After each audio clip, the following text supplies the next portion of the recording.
উচ্চ স্বরে বলুন আল্লাহ। রোগের প্রতিষেধক, এটা মুমিনদের জন্য রহমত, শিফা ওয়া রাহমাতুল লিল মুমিনিন, মুমিনদের জন্য শিফা এবং রহমত।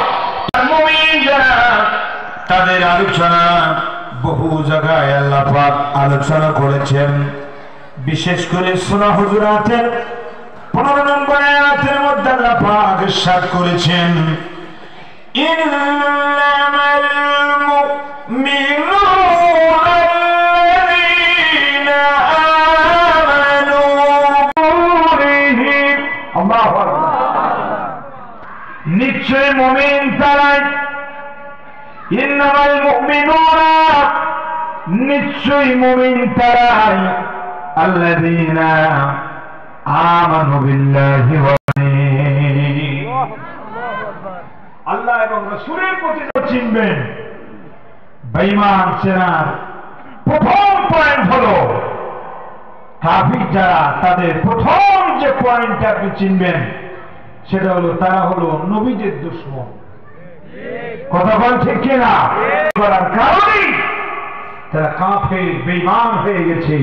এটা কোনো একমাত্র কাফির এবং লাঞ্ছিত অপমানিত ধ্বংস হওয়ার পিছনে সবচেয়ে বড় কারণ হলো তারা নবীদের সাথে বেয়াদবি করেছে, নবীদেরকে তারা মানে নাই। ফিরআউন ধ্বংস হয়েছে এবং আবু জেহেল, আবু লাহাব, উতবা, শাইবা, ওয়ালিদ বিন মুগীরা তারা পৃথিবীতে কালেমার মধ্যে নবীকে না মানার কারণে। এরপরে 4টি স্তম্ভ তো আস্তে আস্তে এসেছে।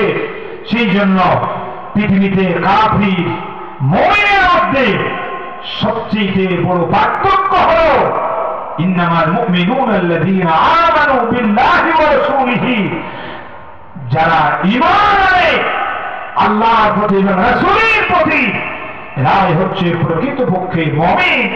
একটু জোরে বলুন আল্লাহু আকবার। সম্মানিত ভাইরা, আরো পরিষ্কার করে আল্লাহ রাব্বুল আলামিন সূরা তাওবা 24 নম্বর আয়াতের মধ্যে আল্লাহ পাক মুমিনের সম্পর্কে আরো সুন্দর আলোচনা করেছেন।